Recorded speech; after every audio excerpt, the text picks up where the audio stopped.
the next one is cantilever slab. So simply സപ്പോർട്ടിൻ്റെ കേസിൽ നമ്മൾ already one way സ്ലാബിൻ്റെ കേസിൽ നമ്മൾ ഓൾറെഡി സിംപ്ലി സപ്പോർട്ടഡ് പറഞ്ഞു, അതേപോലെ കണ്ടിന്യൂസും പറഞ്ഞു. So the next one is cantilever. ഈ മൂന്ന് ടൈപ്പാണ് നമുക്ക് പഠിക്കാനുള്ളത്. So design of a cantilever slab. Cantilever സ്ലാബിന് നമുക്കൊരു എക്സാമ്പിൾ എന്ന് പറയുന്നത് ബാൽക്കണി, സജ്ജാസ് ഒക്കെയാണ്. അതായത് നമ്മളിപ്പം വരാന്തയൊക്കെ എടുത്തു കഴിഞ്ഞാൽ വരാന്തേൻ്റെ ഒക്കെ കാൻറ്റിലിവർ ടൈപ്പിലാണ് ഉണ്ടാവുക. ഇവിടെ ഒരു ടൈപ്പ് ഇതുണ്ടാവും, അതേപോലെ ഇവിടെ ഒരു ലെങ്ത് ആയിരിക്കും.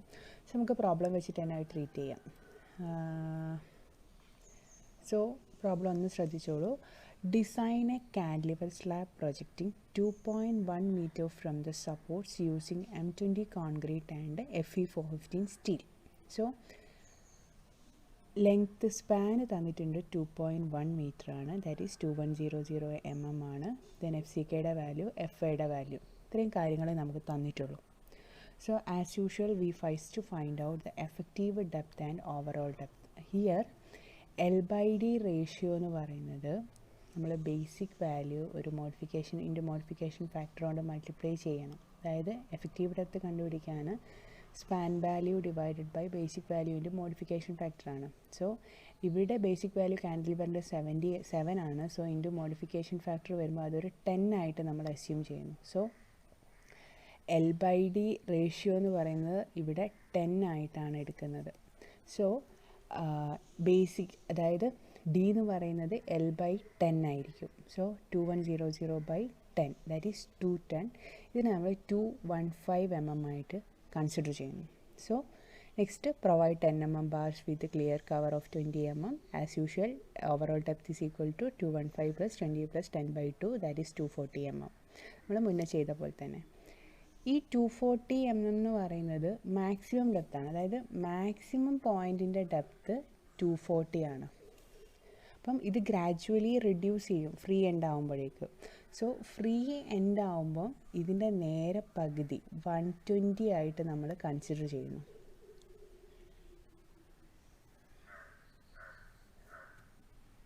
ഈ കാൻറ്റിലിവർ സ്ലാബിൽ മാക്സിമം ഡെപ്ത്ത് 240 mm ആയിരിക്കും. ദെൻ ഫ്രീ എൻഡിൽ ഡെപ്ത് എന്ന് പറയുന്നത് 120 mm ആയിരിക്കും. ഈ ഒരു രീതിയിലാണ് നമ്മൾ കാൻറ്റിലിവർ സ്ലാബ് ഡിസൈൻ ചെയ്യുന്നത്. സോ ഓവറോൾ ഡെപ്ത് കണ്ടു, ഫസ്റ്റ് നമ്മൾ എഫക്റ്റീവ് ഡെപ്ത് കണ്ടു, ദെൻ ഓവറോൾ ഡെപ്ത് കണ്ടു, ദെൻ ഓവറോൾ ഡെപ്തിൻ്റെ 2 കേസും പറഞ്ഞു. ദെൻ നമുക്ക് ultimate load. So ultimate load കാണണമെങ്കിൽ WU ഫൈൻഡ് ഔട്ട് ചെയ്യണം, ലോഡ് ഫൈൻഡ് ഔട്ട് ചെയ്യണം, ഇൻറ്റു ഫാക്ടർ കൊണ്ട് മൾട്ടിപ്ലൈ ചെയ്യണം, ദാറ്റ് ഈസ് 1.5. സോ ലോഡ് എന്ന് പറയുന്നത് self weight of the slab plus live load plus floor finish ആണ്. സോ നമ്മളിവിടെ 1 മീറ്റർ വൈഡ് എടുക്കുകയാണ്. സ്ലാബിൻ്റെ ഒരു 1 മീറ്റർ നമ്മൾ ചൂസ് ചെയ്തു. അതിൻ്റെ self weight of the slab എന്ന് പറയുമ്പോൾ unit weight of concrete, that is 25 into 1 into depth എന്ന് പറയുന്നത് എന്തായിരിക്കും? നമ്മൾ പറഞ്ഞു ഒരു എൻഡിൽ 240, മറ്റേ എൻഡിൽ 120. സോ ഇതിനെ മീറ്ററിലേക്ക് കൺവേർട്ട് ചെയ്യുമ്പോൾ 0.24ഉം 0.12. സോ 0.24 പ്ലസ് 0.12/2 ആണ്. ഇതിൻ്റെ ഏവറേജ് ആയിരിക്കും ഡെപ്തായിട്ട് നമ്മൾ ചൂസ് ചെയ്യുക. സോ അത് പ്രകാരം സെൽഫ് വെയ്റ്റ് എന്ന് പറയുന്നത് 4.5 kN/m ആണ്. Then assume the live load as, live load നമുക്ക് തന്നിട്ടില്ല, ഞാനിവിടെ അസ്യൂം ചെയ്യുന്നു 2 kN/m². അതിന് 1 മീറ്റർ വിഡ്ത്തിൽ ചെയ്യുമ്പം 2 kN/m എന്ന് വരും. ദെൻ ഫ്ലോർ ഫിനിഷ് 1.5 ആണ് അസ്യൂം ചെയ്യുന്നത്. അതിന് ഇൻറ്റു 1 ചെയ്യുന്ന സമയത്ത് 1.5 kN/m. So load W is equal to 4.5 plus 2 plus 1.5, that is 8 kN/m. Then ultimate load into 1.5 ചെയ്യുമ്പം 12 kN/m. സോ ഫസ്റ്റ് നമ്മൾ എഫക്റ്റീവ് ഡെപ്ത് കാൽക്കുലേറ്റ് ചെയ്തു, ഓവറോൾ ഡെപ്ത് കാൽക്കുലേറ്റ് ചെയ്തു, ദെൻ അൾട്ടിമേറ്റ് ലോഡ് കാൽക്കുലേറ്റ് ചെയ്തു. Then we move to bending moment and shear force. So MU and VU കണ്ടുപിടിക്കണം. MU കണ്ടുപിടിക്കാൻ കാൻറ്റിലിവർ ആണ്, WU into L²/2 ആണ്. So 12 into 2.1² by 2, 26.46 kN/m. V U എന്ന് പറയുന്നത് W U into L 12 into 2.1 25.2 kilo newton metre. So ഇത്രയും കാര്യങ്ങളാണ് നമുക്ക് find out ചെയ്യാനുണ്ടായിരുന്നത്. അത് നമ്മൾ ചെയ്തു. Next step check for effective depth required. So SP16 M20-ൻ്റേത് MU = 0.138 FCK/BT² നമ്മൾ ഫൈൻഡ് ഔട്ട് ചെയ്തു. അതിൽ ഡിയുടെ വാല്യൂ നമ്മൾ അൺനോൺ ആക്കി വെച്ചു. ഡിയുടെ വാല്യൂ കണ്ടുപിടിച്ചു. That is 97.91. That is less than 215. അതായത് നമ്മൾ അസ്യൂം ചെയ്ത വാല്യൂവിനേക്കാളും കുറവാണ്. So provided depth is sufficient. ഇപ്പോൾ ഡെപ്തിൻ്റെ കേസിൽ നമ്മൾ എന്താണ്, സേഫാണ്. Then we move to step 5, that is area of steel find out ചെയ്യണം. So area of steel find out ചെയ്യാൻ നമ്മൾ G.1.1b page number 96 IS 456 equation MU = 0.87 FI AST D × 1 - FI AST by FCK/BD എന്ന് പറയുന്ന equation എടുത്തു. അതിൽ non വാല്യൂസൊക്കെ puttu ചെയ്ത് ഒരു equation form ചെയ്തു. ഇക്വേഷൻ ദെൻ സോൾവ് ചെയ്തു. നമുക്ക് AST എന്ന് പറയുന്നത് 352.88 mm² എന്ന് കിട്ടി. Then provide 10 mm bars. Then we find out the spacing as usual. First case pi/4 × 10² / 352 മൊത്തത്തിലുള്ള ഏരിയ ഇൻറ്റു 1000 222 കിട്ടി. 3 × D 3 × 215 645 300. Least value 222. സോ ഇതിനെ 220 ആയിട്ട് എടുത്തു. So provided 10 mm bars at a spacing of 220 center to center main reinforcement. Then AST provided. നമ്മൾ എടുക്കുന്ന pi/4 × 10² divided by 220 × 1000 357 mm². ഇതാണ് നമ്മൾ provide ചെയ്യുന്ന AST എന്ന് പറയുന്നത്. അതും ഫൈൻഡ് ഔട്ട് ചെയ്തു. Then distribution of steel AST × D എന്ന് പറയുന്നത് എന്തായിരുന്നു, 0.12% ഓഫ് ഗ്രോസ് ഏരിയ. അതും 1000 × 240 ആണ് ഗ്രോസ് ഏരിയ എന്ന് പറയുന്നത്. വലിയ വാല്യൂ, അതായത് വലിയ ഡെപ്താണ് നമ്മൾ ഇവിടെ എടുത്തിട്ടുള്ളത്. സോ അതും നമുക്ക് ഫൈൻഡ് ഔട്ട് ചെയ്തു. Then provide 8 mm bars. ഈ ഒരു ASTയിൽ നമ്മൾ 8 mm bars കൊടുത്തു. അതിന് സ്പേസിങ് കണ്ടുപിടിച്ചു. അതും പറഞ്ഞ പോലെ pi/4 × 8² / 282 × 1000. Second case 5D, third case 450. So transverse distribution സ്റ്റീലുള്ള 8 mm bars at a spacing of 170 mm center to center distance as the distribution reinforcement.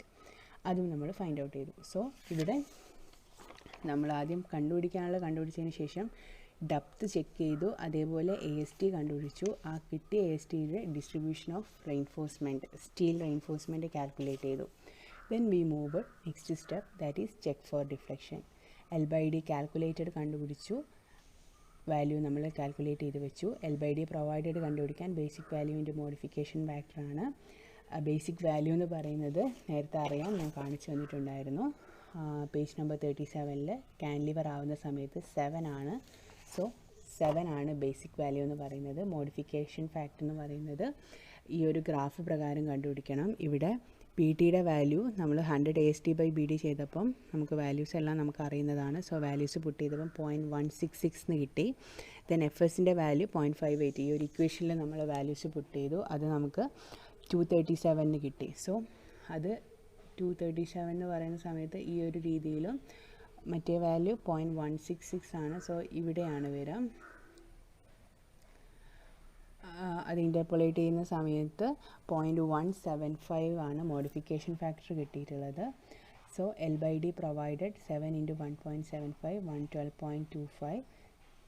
That is L/D calculated is less than L/D provided. Slab against shear ആണ്. So നമ്മൾ നേരത്തെ പറഞ്ഞ പോലെ തന്നെ first നമ്മൾ overall effective depth കണ്ടു, overall depth കണ്ടു. Overall ഡെപ്തിൻ്റെ കേസിൽ തന്നെ 2 ഓവറോൾ ഡെപ്ത്, ഇവിടെയുള്ള ഓവറോൾ ഡെപ്തും ഇവിടെയുള്ള ഓവറോൾ ഡെപ്തും കണ്ടു. അത് പ്രകാരമുള്ള അൾട്ടിമേറ്റ് ലോഡും കാൽക്കുലേറ്റ് ചെയ്തു. ദെൻ ബെൻഡിങ് മൊമെൻറ്റ് കാൽക്കുലേറ്റ് ചെയ്തു. ദെൻ ഷിയർ ഫോഴ്സും കാൽക്കുലേറ്റ് ചെയ്തു. ദെൻ അതിനുശേഷം ഡെപ്ത്, എഫക്റ്റീവ് ഡെപ്ത് ചെക്ക് ചെയ്തു, സേഫ് ആണെന്ന് വരുത്തി. അതിനുശേഷം AST ഫൈൻഡ് ഔട്ട് ചെയ്തു. Reinforcement of AST, distribution reinforcement AST D okay ആണെന്ന് ഉറപ്പുവരുത്തി. ഡിഫ്ലക്ഷൻ കാൽക്കുലേറ്റ് ചെയ്തു, ചെക്ക് ചെയ്തു. ഇത്രയാണ് നമ്മുടെ കാൻലിവറിൻ്റെ കേസിൽ വരുന്ന ഡിസൈൻ സ്റ്റെപ്സ് എന്ന് പറയുന്നത്. സോ ഒരു കാൻലിവർ ലാബ് എന്ന് പറയുമ്പോൾ ശ്രദ്ധിക്കണം, സ്ലാബ് എന്ന് പറയുമ്പോൾ ശ്രദ്ധിക്കണം. ഈ ഒരു രീതിയിലായിരിക്കും വരിക. സോ ഇവിടെയുള്ള എഫക്റ്റീവ് ഡെപ്തും ഇവിടെയുള്ള എഫക്റ്റീവ് ഡെപ്തും വേണം. ഇവിടെ നമ്മൾ ഈ ഒരു എഫക്റ്റീവ് ഡെപ്ത് കണ്ടുപിടിച്ചാൽ അതിന് നേരെ ഫ്രീ എൻഡിലേക്കാവുമ്പോൾ /2 ചെയ്തു. ദെൻ ലോഡ് കണ്ടുപിടിക്കുന്ന സമയത്ത് ഇത് രണ്ടും ആഡ് ചെയ്ത് /2 ചെയ്തിട്ടാണ് നമ്മളത് ടോട്ടൽ എഫക്റ്റീവ് ഡെപ്തായിട്ട് കാൽക്കുലേറ്റ് ചെയ്യുന്നത്.